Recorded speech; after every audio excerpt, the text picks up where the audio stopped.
Good afternoon and good evening, everybody, and welcome to today's online session. Thank you for joining us this afternoon. This session is being hosted by the University of Nicosia Medical Center, and it is titled High Blood Pressure. Let's learn how that DASH diet can help. So my name is Maria Cecilia Mosquera. I am a public health preventive medicine physician and a pediatrician and a lifestyle medicine and obesity medicine certified physician. I work in the Department of Primary Care and Population Health in the University of Nicosia Medical School. I'm also working with the University of Nicosia Medical Center, who is hosting this session for you tonight. So welcome to all of our unique community and the patients of the medical center. So high blood pressure, let's talk about how the DASH diet can help. So the purpose of this talk is to provide adults with some knowledge and tools on things that can help lower or control their blood pressure, namely the DASH diet. So we're going to talk about the importance of diet for blood pressure and for high blood pressure. We're going to explain what is the DASH eating plan. We're going to talk about some easy ways to incorporate some DASH-friendly foods into your day. And we're going to talk about creating SMART goals. So today's session will be 1 hour. So please feel free to stand up, stretch, move. No need to sit down. I'm going to be sitting down for the session so that you can hear me, but you can please feel free to walk around and stretch as you're listening. So let's talk about high blood pressure first to make sure we're all on the same page. So what is blood pressure? Blood pressure is the pressure of the blood pushing against the walls of your arteries inside your body. And arteries carry your blood from your heart to your brain and to other parts of your body. Your blood pressure normally goes up and goes down in different parts of the day with different types of activities. Your blood pressure might go up, for example. The blood pressure in your arteries, we talk about when you go to the doctor. You get checked for your blood pressure in your arm, for example, and they look at two numbers. The top number that they give you is the systolic blood pressure, and that's the number of the pressure in your arteries when your heart is beating. And diastolic blood pressure, the bottom number that they give you, is when your heart rests between beats. So if we tell you your blood pressure is 120 over 80, 120 is your systolic blood pressure and 80 is your diastolic blood pressure. And those two numbers together tell us about how the pressure is in the arteries of your heart. So what about high blood pressure? So a normal blood pressure level for most adults is less than 120 over 80. If you have high blood pressure, that's called hypertension. And the problem with hypertension is that it can cause heart problems, heart disease, heart attack, stroke. So it's not just that your blood pressure is high. What we're worried about is what can happen in the long term. But we know that there's actually a diet or a way of eating that can help with high blood pressure. And that's what we're talking about today. So you may be following us today in the YouTube video, in the YouTube format. There's a chat box. Whenever you see on my slides a little red box in the bottom is when I'm encouraging you to chat with me on the chat box. So for example, maybe some of you have already heard about the DASH diet. Maybe you're already following it. If so, just tell me in the chat box in our YouTube chat feature. So what is DASH? DASH stands for Dietary Approaches to Stop Hypertension. So the DASH diet, the name for the DASH diet actually came from a study that was published in 1997. So that's almost 25 years ago. And it was originally a study of almost 500 adults. And these people were divided into 3 different groups, and each group ate a different diet. The first group ate a regular diet. The second group ate lots of fruits and vegetables. And the third group ate lots of fruits and vegetables, but they also ate low-fat dairy products and foods that were lower in saturated and total fat. And that third group was the DASH diet group. What they saw when they did this study was that the DASH diet showed a significant difference. And at just 2 weeks, people started lowering their blood pressure by a few points and more than any of the other types of diets. So the people that were just eating more fruits and vegetables or the people that were eating a regular diet. So we have now more than almost 25 years of evidence, not just with the original study, but many studies that have been done since then of people eating a diet that is called the DASH diet, and with the benefit of it improving or helping them control their blood pressure. And that's why we're talking about you today. So this diet has been around for 25 years. We want you to be able to know about it. And the important thing is this diet can lower blood pressure in people who either have high blood pressure or even if you don't have high blood pressure. So if your blood pressure is normal, it can also lower your blood pressure by a few points. So what else can the DASH diet do? Well, in the long term, it can help protect you against heart disease, stroke, cancer, for example, colorectal cancer, and even type 2 diabetes. So not only is it good for your blood pressure, but good to help protect you against some potential other diseases that you might not want to get. The other thing we want to have you know about is that if you follow a DASH eating plan, and on top of that, you lower how much salt or sodium you eat in your diet, the combination of those two things can lower your blood pressure even more than if you were just doing DASH alone or just lowering your salt. So we want you to know about this so that you have a chance to try it out and see if it can help you. So just to point out, I'm naming it the DASH diet, but it really isn't a diet. It's a plan for eating that helps lower or control blood pressure. So it doesn't require special foods or particular recipes. The purpose of it is to learn how to eat in the longer term, to develop a way of eating that can help you live a longer, healthier life. So DASH is one part of a healthy lifestyle. Remember that there are other things you can also do to help with high blood pressure. One is to do physical activity. The other one is to maintain a healthy weight. The third is to limit alcohol, because alcohol intake has been tied to high blood pressure. And the fourth is to manage and cope with stress. So we won't be going into detail about those today, but remember that those are also a big part of the healthy lifestyle. So what exactly do we eat when we're on the DASH diet? So the aim for food with DASH is for meals to revolve around foods that are naturally high in potassium, calcium, magnesium, fiber, and protein, and low in sodium, sugar, and unhealthy fats. So what does that mean? Well, let's talk about in Cyprus. In Cyprus, we're actually pretty lucky. I'm putting some pictures here of vegetables that are found in meals, in markets, and in places all around Cyprus, depending on the season. We also have fruits all over. Right now, it happens to be citrus season, so I have oranges in the trees growing on the sidewalks, or lemon. So we have tons of fruits and vegetables in Cyprus. So obviously, fruits and vegetables are part of a healthy diet. But they're not the only thing you eat when you're on DASH. This long list of foods here are the ones that you eat when you're on DASH. So you want to eat whole grains, vegetables and fruits, dairy products. The emphasis is on low-fat dairy products, lean meats, poultry, fish or eggs, nuts, seeds, or beans or legumes of any type, and then healthy fats and vegetable oils. So you can eat all types of foods. The recommendations are that you also limit certain types of food. So it doesn't mean you can't ever eat them, but the idea is that you should limit them because those are the ones that have been connected with high blood pressure. For example, foods that are high in saturated fat, like fatty meats, full-fat dairy products, and tropical oils like palm oil, which is found in hazelnut chocolate spreads, and coconut oil. Sugar-sweetened beverages are also things you should avoid, such as sodas or soft drinks, and sweets or desserts, and then sodium, things that contain sodium, and we'll talk about that later. So you should limit how much of these you eat. So how do we know how much and what actual foods we eat? Well, this particular DASH eating plan tells you how many servings you should be eating from each of these different food groups that are listed on the screen here. Grains, vegetables, fruits, low-fat dairy, proteins, nuts, seeds, and legumes, fats, oils, sweets, and salts.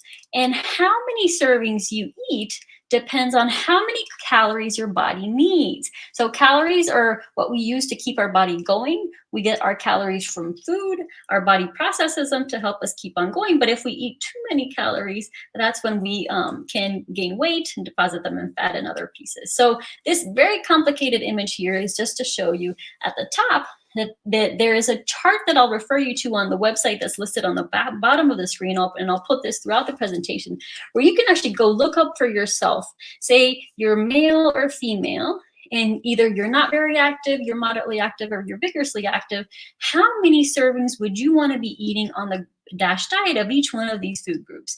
And I'll give you an example. This chart here shows men. So on the left-hand side, we see those who are sedentary, which means that they're not very active. Say you don't do much exercise, you work in an office all day long and you don't do exercise. Then you would, and depending on your age, let's say you're 40 years old, you would be eating 2,200 calories a day. If you're 50 plus, you would be eating about 2,000 calories, and you get to eat more if you're more active. You know, if you're a marathon runner, you need to eat more calories than if you're somebody that works in an office and doesn't do any exercise, right? For women is the chart that I'm showing you now. And so I am in this middle group, and I am moderately active. So for me, it's going to be about 2,000 calories or a little bit less every day. And that's what my body needs to keep on going. So the images that I'm going to show you in all the future screens are going to be based on me, to give you me as an example. And that's a 2,000 calorie diet, which is somebody that's like a man and maybe 50 and over and doesn't do much exercise, or somebody who's a woman around my age and is moderately active. So we're going to talk about this today. But what does that mean? I just showed you a whole bunch of complicated charts. And let's talk about this, because otherwise it might be somewhat confusing. And somebody just wrote in the chat box for us to save this session. Absolutely, this session is being recorded. You're going to be able to access this later, which is why I'm putting all this information for you here so that you can watch and record it in the recording afterwards as you want to. So tell me what this means to you, the DASH diet. So I just put an image here of all the different food groups that we try to eat and some that we try to avoid or limit, like sodium. So we're going to go through each one of these in sequence first. So let's talk about grains. So grains are, for example, I have my oats here. So this is a whole grain. You want to focus on things that are not processed, like instead of white rice, you might want to use brown rice.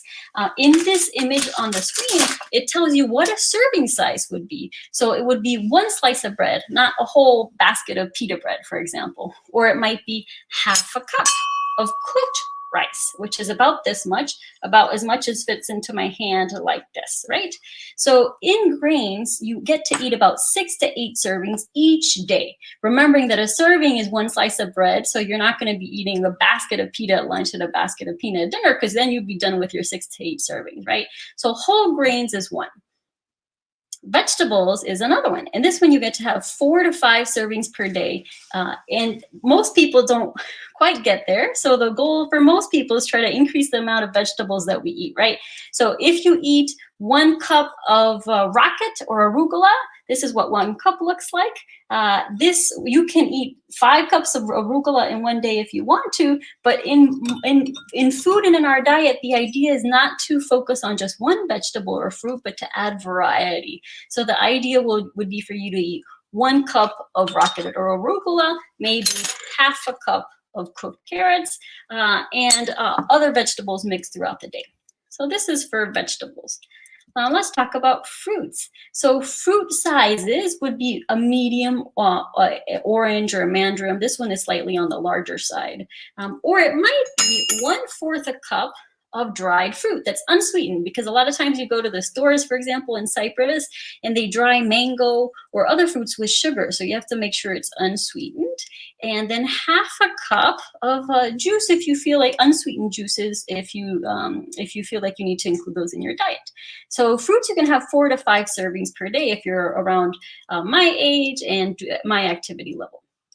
Now let's talk about dairy. So in Cyprus, we have a lot of dairy products. Halloumi and feta are part of the diet, and the day as is yogurt. So think about the types of dairy that you're eating, because the recommendation is for the DASH diet. In order for it to be most helpful, your dairy products should be lower in fat. So you wouldn't want to be eating full fat halloumi, full fat yogurt. The preference would be to look for the ones that are low fat. And a serving might be 1 cup of low-fat yogurt or non-fat yogurt, for example.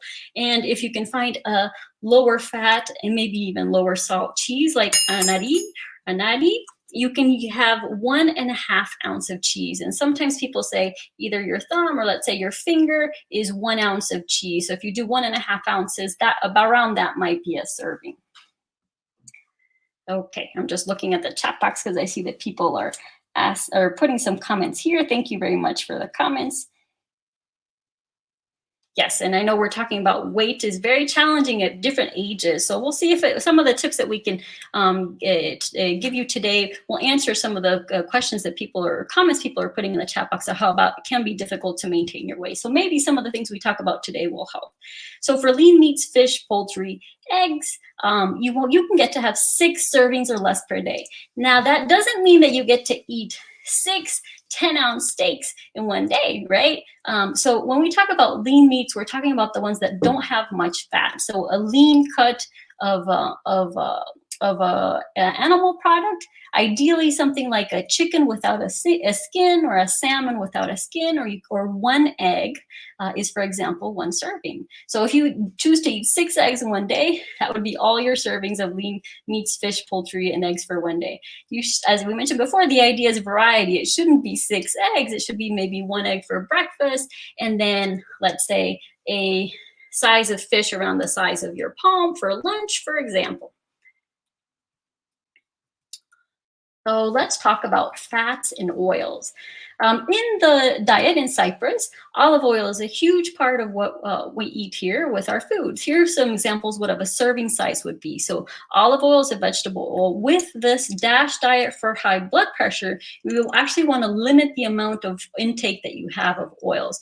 So it's actually only 1 teaspoon of vegetable oil. And for this food group, you get 2 to 3 servings per day. So if you, like most people, take your bottle and just pour it in the pan, this would not quite fit into the DASH diet. And you remember I told you, limiting your saturated fat can be helpful in lowering your blood pressure. So that's why we're talking about this today. So even though many people don't do this, it might be helpful to remember and find a way to measure what actually is 1 teaspoon of vegetable oil. And as an example listed here is 1 tablespoon of mayonnaise. And 2 of these would be for salad dressing, the correct serving. So olive oil for this particular DASH diet and for high blood pressure, we just want to be mindful of how much of it we're eating, knowing that we're only supposed to eat 2 to 3 servings of this per day. So it would be about 3 teaspoons of olive oil in one day. You would be meeting your recommended servings. So I'm just looking at the comments because I see people have questions about breakfast. And we'll talk about that in a little bit. It can be helpful to make sure that you're eating in different parts of the day. If you're starving at lunchtime, sometimes you might tend to eat more. But you can talk to your doctor or a dietitian about that because they can help you determine the right times of day to eat and how much you should be eating. So if we talk about nuts, seeds, and legumes, legumes are beans. They're full of fiber, protein, and in this particular DASH eating plan, we can eat 4 to 5 servings of this per week. So it would be half a cup of cooked lentils, for example, today, and half a cup tomorrow. So half a cup 4 times a week, you would fill your servings of this food group. But you could also be eating peanut butter, or let's say some cashews one might want to eat, or some pumpkin seeds. This would be part of this food group. But just take note that for seeds, it might be 2 tablespoons. The same thing for something like peanut butter, 2 of these. Okay, sweets and added sugar. So lots of us like to eat sweets. For the DASH diet, for blood pressure, people might only think about salt, but sweets are an important part as well. So for these, you want to only eat 5 servings or less per week. So if you think about maybe you got a whole box of, or 15 boxes of chocolate for the holidays, you might have a lot of sweets sitting around your house right now if you haven't finished them already in the new year, right? So think about what it shows on the screen here is a serving is 1 tablespoon of sugar or half a cup of sorbet or 1 cup of lemonade. So if you have chocolates like these lying around and you eat, 5 of these, let's say, you might be filling up your servings for the whole entire week. So you might want to make some choices about which foods you're choosing to make sure that you can spread what you want to eat through the entire week. Remembering that we're not trying to say you can't have these foods, but if you are thinking about making your blood pressure numbers lower, this is one thing that you can do, is thinking about managing your sweets and thinking about how you spread them throughout the week, for example. So these are all the food groups we just mentioned. We'll save sodium for a little bit later. So I went through those examples, and we're going to go through those different food groups again. But this time, let's talk about what we actually eat in Cyprus, since we're in Cyprus right now.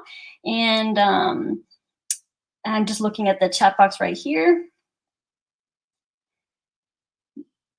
Yes, so somebody's pointing out that the DASH diet can be very challenging, for example, even for me to explain in this 1 hour that we have together. So my hope today is to give you an overview about the DASH diet. And I'll actually talk soon about what it means about how we eat in Cyprus, because it's very similar to what the traditional Mediterranean diet incorporated. It just has some slight changes. So this is meant as an introductory conversation, but there are many people that are very knowledgeable that are going to be able to help you even more. So I'm doing this talk for the UNIC Medical Center, and there are physicians there that can continue the conversation with you, as well as there's a registered dietitian who can help you continue that conversation, and any other dietitian can help you with understanding this. I'll also have some resources at the end, including a web page where you can look up information for yourself. So this is meant to be an introduction to DASH diet, and let's talk about what the DASH diet means to us in Cyprus. So here are some pictures of, on the left-hand side, for example, what a breakfast might look like. On the right-hand side, if you go to a restaurant, maybe one of the Greek restaurants, not necessarily Cypriot restaurants. So these are the types of foods that we might have available here if we go out to eat, or if we're in cooking in our home. But as I mentioned, in Cyprus, we're part of the Mediterranean, and people traditionally ate the Mediterranean diet, even though in modern days, many of us have moved away from what a traditional Mediterranean diet involved. So on the right-hand side, you'll see the traditional Mediterranean diet also included whole grains, fruits and vegetables, as I mentioned, olive oil, legumes like pulses, lentils, beans are part of the week and the day, as well as seeds like sesame seed, fish and seafood, and then chicken, some eggs, and then some dairy products like yogurt and cheeses. And meats were really a very small part of the diet, only on rare occasions, as well as sweets, but wine was also included. When you compare that to the DASH diet, many of the groups are similar, but they give you specific servings. Some of the main differences are that alcohol is not recommended for blood pressure control, because there's been a link between drinking alcohol and blood pressure. And other pieces of it are, you'll look to see the number of servings are specified in the DASH diet, whereas in the Mediterranean diet, it's more about the general amounts of servings that you should be considering, as well as how much meats were included might be actually more in the DASH diet, depending upon what you're looking at. So the details of this you can discuss with your local dietitian. Today, we're going to give an introduction and a general concept so that you know about this diet and you have the opportunity to explore it more to see if it might help you. So let's talk about grains. In Cyprus, we have lots of pita bread, lots of delicious breads. Some of them are whole grain, some of them are not. So remember, you want to choose whole grain when you have the possibility. If you go to the supermarket and you can choose between a white pita bread and a whole grain pita bread, it's better to try the whole grain pita bread. But also remember portions. So one slice of bread is you get 6 to 8 servings, and one slice of bread would be one of them. So if they serve you a whole basket, or you have a whole basket of pita bread, you might not want to eat that, because that would be your whole serving for the entire day. Vegetables we have everywhere. You know, most people eat salads traditionally even before the meal has started. So just remember that you can add variety and include it. It doesn't just have to be the salad that you might traditionally eat. There are many other wonderful vegetables we have here, sometimes stuffed with, and they can be with whole grains. You can do with whole grain rice instead of traditional rice, or grilled vegetables. There are many seasonal vegetables, like pumpkin season is a wonderful season here. For fruits, there always seem to be fruits hanging in the trees on the sidewalks of Cyprus. It's one of my favorite things. So I put a picture here of pomegranates. It's not quite the season yet, but right now you see oranges and lemons hanging everywhere. So take advantage of the fruits that we have here, and remember that your portion. So 1 medium mandarin or clementine, 1/4 cup of dried fruit. People eat lots of dried fruits and nuts here. Just make sure that they're unsweetened and don't have salt. And then for dairy products, we have lovely cheeses in Cyprus. Just remember that to make a cheese, usually you have to use salt to preserve it. And many of them are higher in fats. So you want to be conscious when you're choosing cheese of the portions that you're eating, and that sometimes you have the option to choose a lower fat, lower sodium cheese like Anari, for example. So just be mindful when you're thinking about your blood pressure that if you choose something that's low fat and lower sodium, it's more likely to fit within the DASH diet concept. For lean meats and proteins, remember something like a salmon or a chicken, and you take off the skin, the size of the palm of your hand would be the serving, or 1 egg, and you get to have 6 of those per day. For fats and oils, remember we eat salads and we might pour olive oil on top of it, but remember that 1 teaspoon of olive oil was 1 serving, and you get to have about 2 to 3 of these in 1 day, and then you fill your whole capacity. You know, that wouldn't mean that you wouldn't be able to have breakfast with butter or margarine, and then at dinner time you wouldn't have any more. So you want to think about that when you're trying to figure out how to control your blood pressure, is how to spread these things throughout the day.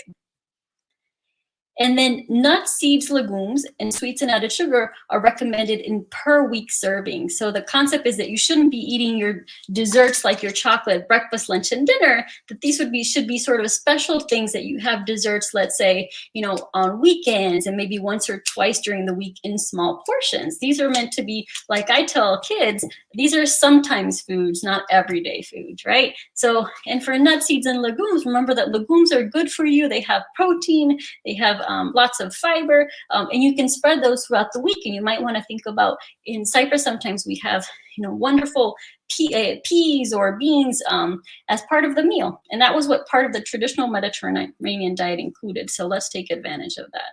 So I've just told you so many things about the diet, all right? So with so many things to choose to be able to incorporate into DASH diet, doesn't mean that tomorrow you have to change your entire way of eating, right? There are things you can do to get started, right? That might make it easier for you. So let's talk about the different groups of foods and go through some tips.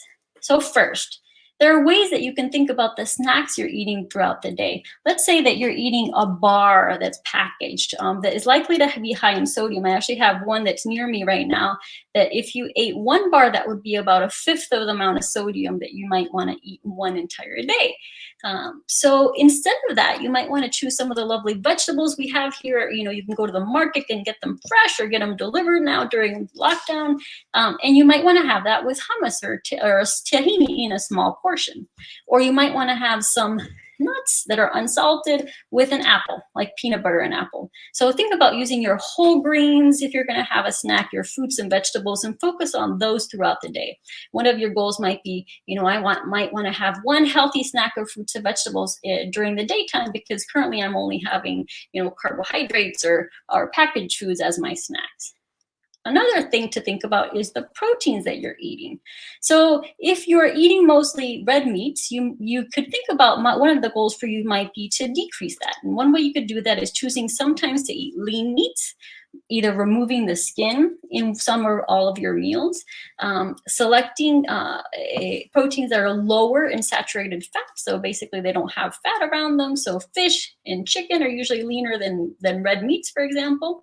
And in the Mediterranean diet and in the DASH diet, people ate seafood. And for the DASH diet, we recommend it to be 1 or 2 times a week fish, and to eat vegetarian like lentils or pulses 2 or more times a week. So think about throughout the week, not a way of increasing variety in the amount of nutrients that you're getting that could help with blood pressure, as is listed on the screen here, is to think about sometimes eating fish, sometimes eating legumes, sometimes eating chicken, and spreading out throughout the week instead of eating red meat every day, for example.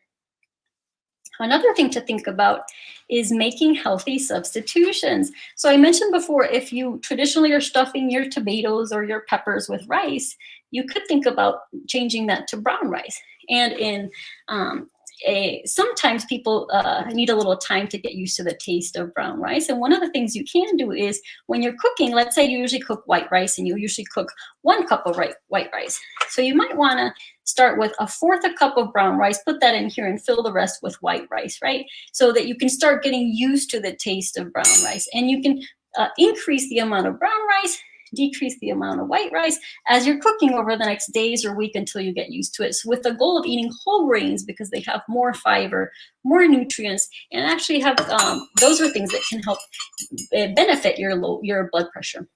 So we talked about full fat dairy. So we talked about if you want to choose a halloumi that might be higher in fat and it's preserved with cheese, you might want to think of an anari that is lower in fat and has less salt.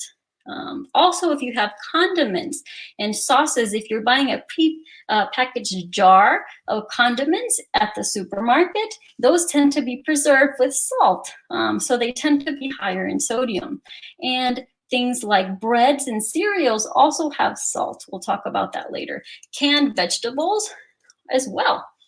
So when you buy these products, you want to look and see if on the outside of the label it says low or no sodium. Because as an example, this can that I have right here has 350 grams, and there are 4 servings in here. So one of these could be almost half to a third or a fourth of your total amount of sodium if you eat this in one day. And then fruit, you want to make sure if you have an option, juice, for example, that is unsweetened, or a fruit that is canned with its own fruit juice as opposed to a syrup. So they're usually something that you can choose when you're buying products to try to choose one that's healthier for you and maybe more friendly to the DASH diet. So if you have some suggestions, I'm looking at my chat box here, and I'll look and see if you guys say some. I will share them here. Just tell us if you have some healthy snacks or substitutions that you have found are very helpful for you that you might want to recommend to others. So I'll let you write that in the chat box, and I'll read it as I say it. And now we're going to go through a couple of slides to show you what a meal might look like if you're trying to focus on a DASH diet with foods that we might traditionally eat here in Cyprus. So on the left-hand side, you might see a plate if you're going out on a weekend, or maybe you're going on a special place, or maybe even in your house, where it includes some vegetables like tomato and maybe some mushrooms, some eggs, some cheese, and some bread.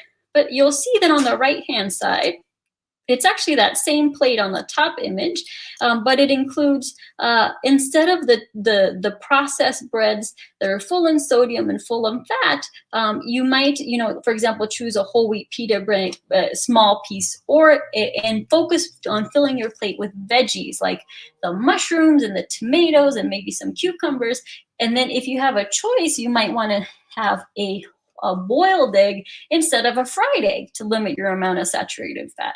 And then if you have the choice of cheese, you might want to choose a lower fat, low sodium cheese like an anari instead of a halloumi. Or if you're choosing a halloumi, if it's possible to make sure that it's well rinsed so it doesn't have so much sodium, but also to make sure that you limit your portions to around a 1.5 ounce per meal, instead of filling your plate with, a whole block of halloumi, for example. So these are ways that you can take foods that we traditionally eat here and just be conscious of how you balance your plate to fill it mostly with fruits and vegetables, low sodium, low fat, but still filled with a variety of foods. And these 3 plates are straight from here in Cyprus. So we have a lovely, it's part of the tradition to serve things like cucumbers and tomatoes for breakfast, which is wonderful. So take advantage of that.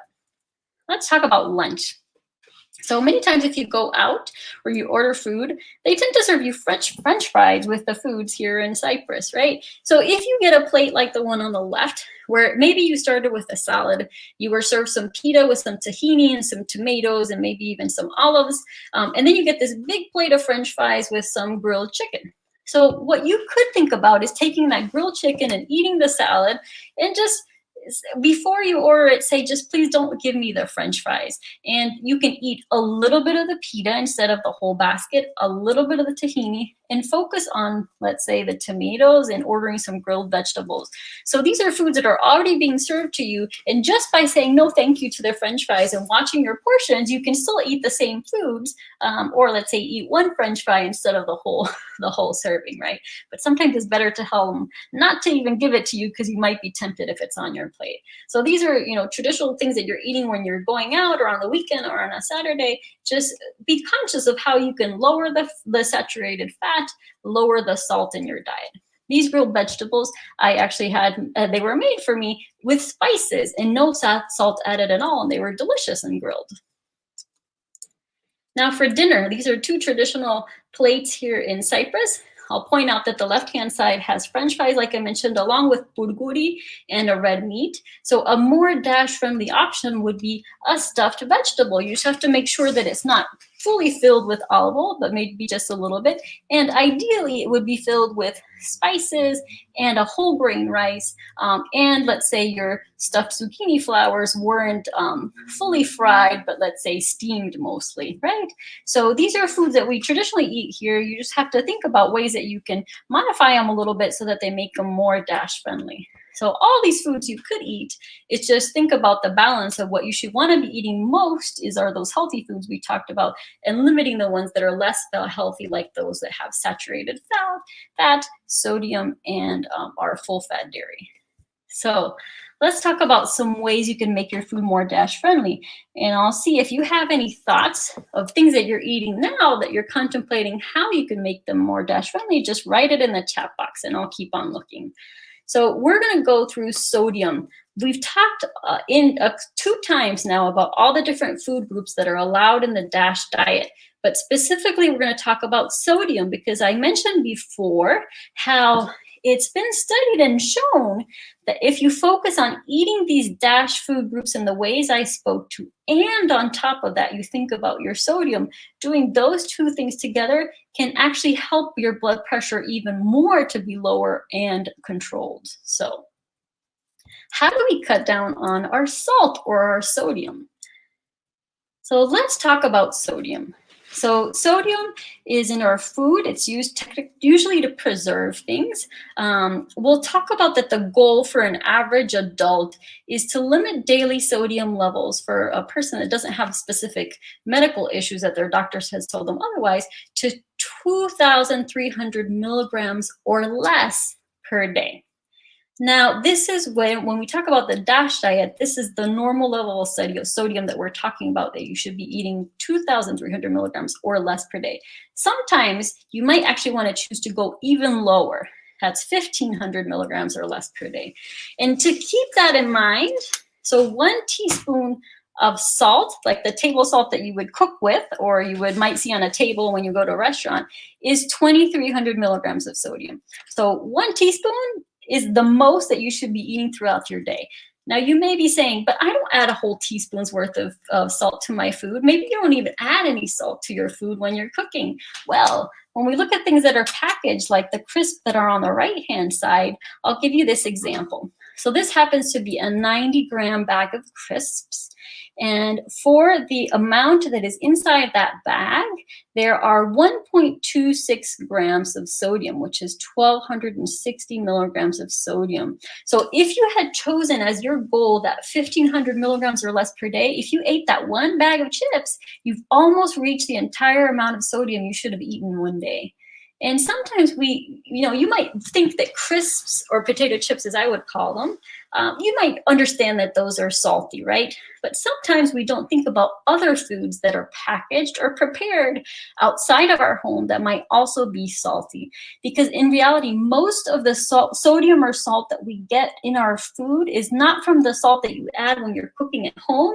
It's from packaged or prepared foods. So let's talk about, for example, grains. If you eat a box of cereal, packaged cereals, some of those have in a half a cup serving 360 milligrams, which is, when I talk about the goal of 1,500 milligrams per day, that's reaching, to a fourth of your goal in one day by eating just a half a cup serving for breakfast. And most people, if you eat for breakfast, you don't eat a half a cup. You might pour a cup's worth, because usually when you take that cereal, you don't measure it out. You just pour and pour and pour until your bowl is filled, right? So you might not realize it, and you're eating half the amount of sodium that you should be eating in just your breakfast alone. Now let's talk about vegetables. You wouldn't think that vegetables have salt added to them, but when they're preserved like in a pasta sauce, that can have even up to close to 500 milligrams of sodium in just a half a cup of pasta sauce. And so that would be, if you're choosing 1,500 as your goal for sodium, a third of your serving of sodium per day just with your pasta sauce. Those are things that are canned and preserved with salt or sodium. So let's talk about the other products that are listed here. So natural cheeses. In Cyprus, we love our halloumi, our feta, all of our cheeses. Some of them for just a 1.5 ounce serving, which might be around this size, could have up to 1/3 of the salt or sodium that you should be eating in a day if you're choosing the 1,500 milligram sodium bowl. So think about that halloumi. I'm going to show some pictures here. Let's say you served in your plate 4 slices of halloumi because you thought, oh, they look small, you know, then you might be approaching 1/3 of your salt just with your breakfast that day. Your bread might have had some salt too. Maybe your eggs had some salt as well. And then, you know, you might have reached half of your salt or sodium with your breakfast alone. So these are things that sometimes we don't realize. Preserved meats are preserved with salt or sodium usually. So if you buy a packaged ham, like as on the left-hand picture, or a packaged turkey, those can have up to 950, 800 milligrams per day, which when I talked about the 1,500 milligram goal of salt per day, that is more than half of your salt in just, you know, some slices of ham or turkey in the morning, right? So those are things we don't think about. And poultry, sometimes chicken, in the supermarkets, if it's not natural, but it's they inject a salted sort of brine type product to make it look plumper and fresher. So you would think you're buying fresh chicken, it's not preserved, and it doesn't have any sodium. You have to be careful because sometimes it does, and it can be pretty high in that too. So packaged prepared foods that are not prepared at home, even sometimes your lean proteins can be prepared with salt. So salt can be hidden in food sometimes. So that's why some people say, you know, I don't actually eat a lot of salty food. I don't put salt on my food when I cook for it. Well, you have to watch out for the things that have hidden salts like poultry, chicken, cheeses like halloumi and feta, and breads, because breads are cooked with salts. So if you look on the packaging, you'll be able to notice that. So there is a name for something called the salty six. So these are common foods that can be loaded with salt or sodium. So one is breads and rolls, which most people don't think about that. If you think about salt, you think about like things like potato crisps or chips. You don't think about breads or rolls. So breads or rolls can be loaded with sodium. Cold cuts and cured meats, like the ones that are in the picture. Pizza. Remember, pizza has a dough and a pasta sauce and pepperoni, all 3 of those things, plus cheese, 4 things that have salt to preserve them. So those can be very high in sodium. Poultry, for the reason that I mentioned before. Soups that are canned because they're canned with sodium to preserve them. And sandwiches, because they tend to have things such as cheeses and cured hams, as well as maybe some pickles that were cured with salt, and some condiments like tomato ketchup, also preserved with salt. So these foods are the ones that are called the salty six. And I'm looking at my chat box here to see if I see any more comments. I don't see any right at this moment. But if you have any thoughts on what you do to lower the salt in your diet, write those in the chat box now. So I'm going to give you some tips of here in case you don't give us some of your own. So one is, think about your fresh veggies. If you include those in your diet and you include them from home, you chop them up.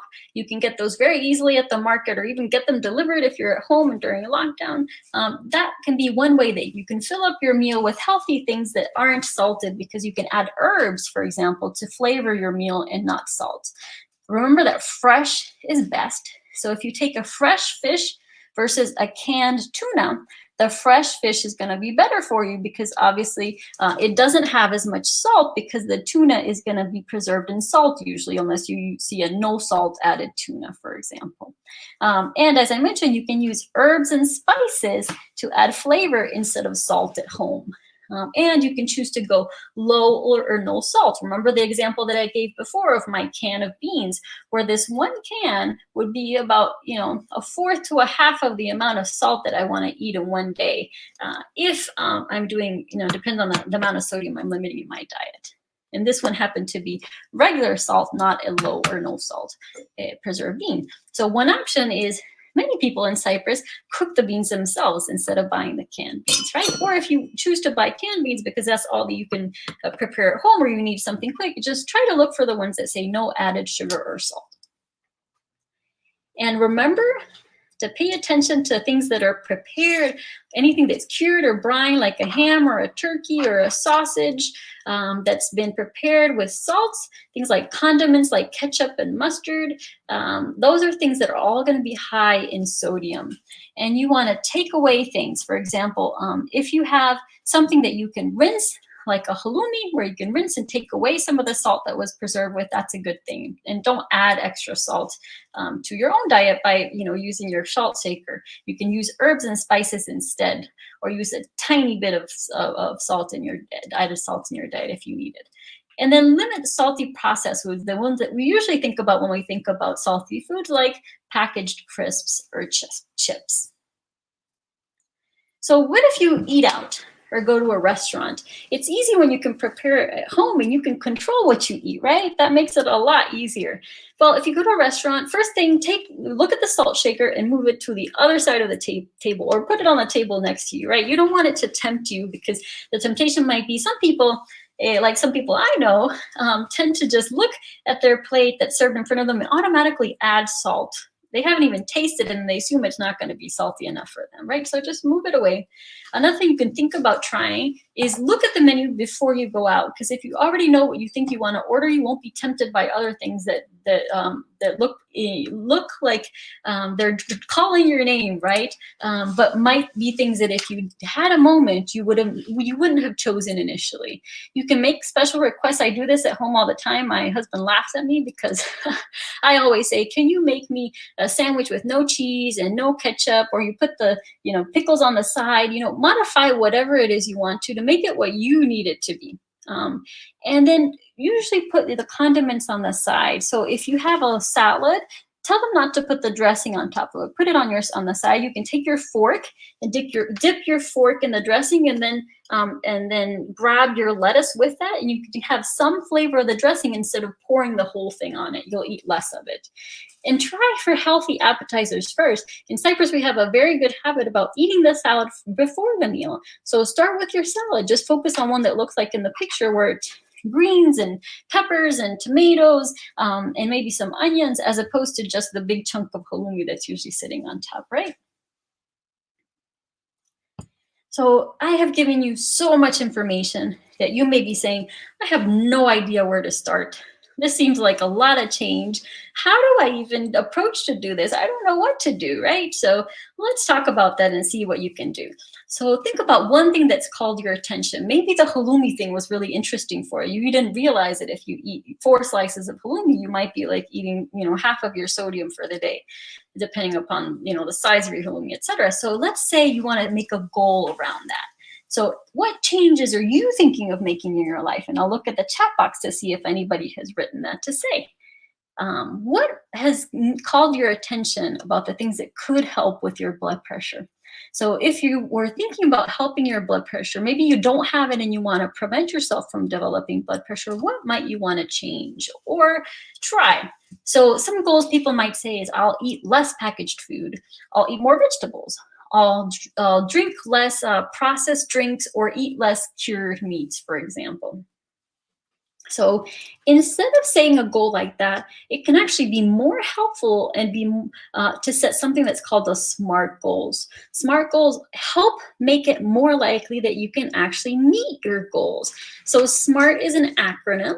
That means that the S stands for specific, the M for measurable, the A for achievable, the R for realistic, and the T for time-based. So that means that you want your goal to have so much detail that it's going to be likely for you to be able to achieve it, because you know exactly what you're going to try, when you're going to start it, and how long you're going to do it. And you're going to make it be over a time frame that you think you can actually try it. So let's give you an example. Let's say healthy snacks was a goal that I was trying to figure out how to fit into my work life.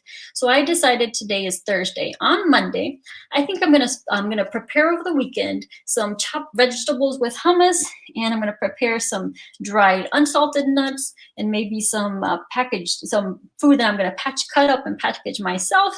And I'm gonna take with me every day, Monday, Tuesday, Wednesday, Thursday, Friday, 2 healthy snacks with me to work so that I'm not tempted to buy things that are in the vending machines or in the local kiosk, peritero, for example. So on Monday, I'm going to carry with me 2 healthy snacks to work each workday for the next 1 week. This is a smart goal because you're saying when you're going to start it, how long you're going to do it. And it's only going to be for 1 week, which is realistic. You're not going to say, I'm going to try this for 6 months, because then that might make it a lot harder to achieve. And you're going to be specific. You're saying 2 healthy snacks. Even more specific would be 2 healthy fruit and vegetable snacks, for example. So think about a SMART goal for yourself. So instead of saying, I'm going to eat healthier snacks, add details to your goal. And it actually is helpful if you write it down. So if you write it down and put it on your refrigerator, and then when the week is over after you tried this snack goal, for example, you review and you say, what happened? Was I able to meet my goal or not? And what were some of the things that obstacles or barriers that maybe didn't let me meet it? So it's not about whether you failed or won. We're not calling it a failure if you weren't able to meet your goal. What we're calling it is an opportunity to let you think about what barriers did you encounter and how might you overcome them. So think about SMART goals. And I see a question that somebody's asking about instant coffee, and I'll address that in a moment. Thank you for asking that question. So let's just finish the SMART goal piece first. So SMART goals are, as an example, for vegetables, that starting on Monday, I might add a vegetable to lunch and dinner each day for the next 1 week. For snacks, we already gave that example.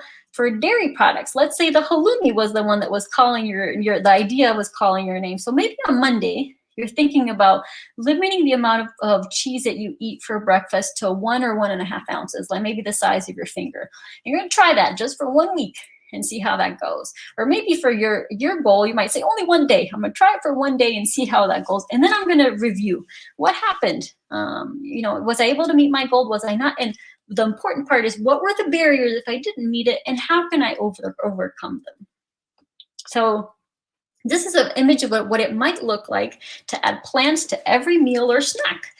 For breakfast, people in Cyprus traditionally eat eggs with zucchini, like our picture here, for like a dinner time, but you can eat it for breakfast. A lunch might be a protein, like a salmon with 1 ounce of feta cheese, for example, and a salad with greens and vegetables. For dinner, a whole grain pita with a legume like chickpeas, fruits, and vegetables. And for a snack, you might eat a protein like an unsalted peanut butter or some cashews with some apples. So I've given you lots of examples and idea. For next steps, it's actually up to you to think about, what do you think might be something that you might want to try to be able to incorporate ideas from the DASH diet into your life. Maybe you want to go to the website that I'm going to give you later, where it gives you information on the DASH diet, and you want to try the DASH diet concept for 1 day and see how it goes. Maybe you want to try it for 1 week. Or maybe you're a little bit confused about that DASH diet, but you like the idea that that halloumi has a lot of salt in it and that you have to limit your portions. Or you might want to think about incorporating whole grains. So you thought that brown rice was something you want to try into white rice. No matter what the goal, it should be your own goal and something that's realistic and meaningful for you. With the ultimate goal that you came here today because you were interested in hearing about high blood pressure and something that could potentially help with it. So think about some of the things that we talked about today and how you can make it meaningful to you in your life. Knowing now, I hope, that you've realized that there actually is a diet that can help you control and even lower your blood pressure. Sometimes this diet can actually help people lose weight. Sometimes people maintain their weight. So this is a diet specifically meant for weight loss, just in case you were wondering that. And let's look at our summary. So the overall idea is for us to eat more fruits and vegetables, to choose whole grains, to choose low-fat dairy, and choose lean meats, poultry, or fish, with beans, nuts, and vegetable oils that are not tropical, like not coconut oil, not palm oil in our diet. While we're also limiting foods that are high in saturated fat, like fatty meats, fatty red meats.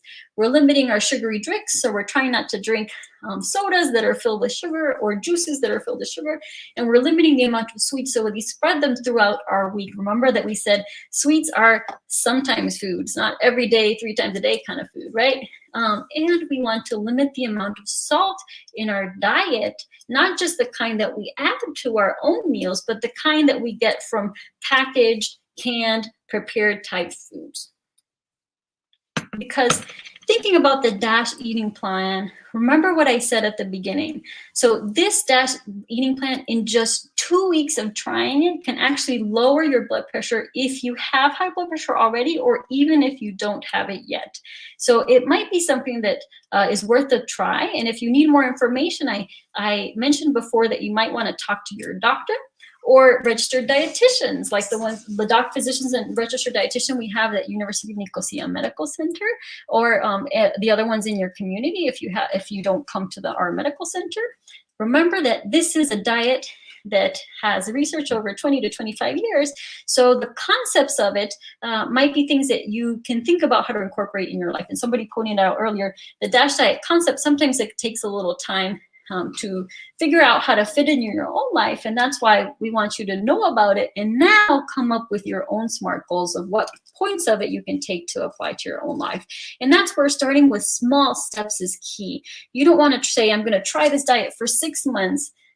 It's easier to say, I'm going to try it for the next week. See how it goes. What barriers did I encounter? How can I overcome them? And your doctors can help you with that process, or your dietitians as well. And remember that it is possible to lower or control your blood pressure. So this diet has helped and worked people, particularly if your blood pressure is, let's say, in the 140 to 160 range. This diet has helped people who are particularly in that range for systolic blood pressure. So there is a diet that can lower or control your blood pressure. And this is the resource. I'm going to leave it on the screen now. This is the page that has the information on how many portions you would want to think about based on your age, your gender, and how active you are.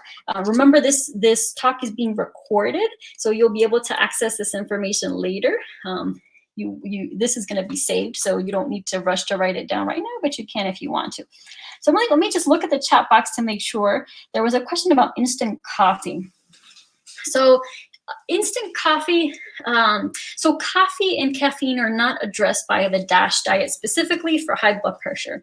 This is a question specifically you can put it to your own individual doctor or your own dietitian to talk and think about how it fits into your life and your diet. In general, you can look at the packaged product that is the coffee to make sure that there's nothing else added to it. If it's not a plain flavor, for example, it might have some additional things to preserve it. In general, they may not. They may not have, for example, added salt, but just look at your package to make sure that it's just coffee and doesn't have salt or anything else or any other flavorings added to it. So if it is like that, I would assume it's just going to be like regular coffee, which the DASH diet does not specify in particular how much you should have of it per day. So for blood pressure, if you have further questions, I would suggest you reach out to your own individual health doctors and health professionals first. Let me look at the other questions that I have here. Perfect. So somebody wrote on here that has already started the DASH diet. So thank you for sharing that with us. And you already set a goal to eat less packaged food and to reduce salt. So that's wonderful that you're already on the way and you've already in the process of attempting the DASH diet. So remember, for your own self, that you've already started it. You can continue to set small pieces of goals. You mentioned you want to eat less packaged food. So you might want to say, for this 1 week, I'm going to choose this particular type of packaged food, and this is how I'm going to decrease it in my life, so that you can choose very specific things to address and make it easier for you to meet it. So I congratulate you for already trying it. I wish you the best of success. Let me make sure that there's nobody else that has other questions or points. Somebody mentioned that hypertension can be very tricky because you may not actually have any symptoms until your hypertension is very severe. That's a very great point. And they ask, what medical tests should you take and how often to prevent serious consequences? So you should be seen by your doctor. Part of what they can do is at the University of Nicosia Medical Center, they have a process to follow patients with different types of things like high blood pressure and diabetes. Well, they have a plan of things that they would recommend for you based on what you have. So talk to your doctor. There should be routine things that they should be checking. Obviously, they should be monitoring your blood pressure, but depending on your level, they may have certain recommendations about things like your vision and looking at thinking about how your kidneys are doing, etc. So So talk to your doctors. They will, and your medical care providers, your medical center providers, they will be the ones that will be able to give you recommendations. So because you are right, that's part of the problem with blood pressures. People have it and they say, I feel fine. There's nothing wrong with me, while in these hidden changes that are happening in your body are happening that in the end can end up with you having something like a heart attack or stroke, and you didn't feel it. You didn't feel what was happening while that was occurring on the inside of your body. So that is a great point. Thank you for pointing that out.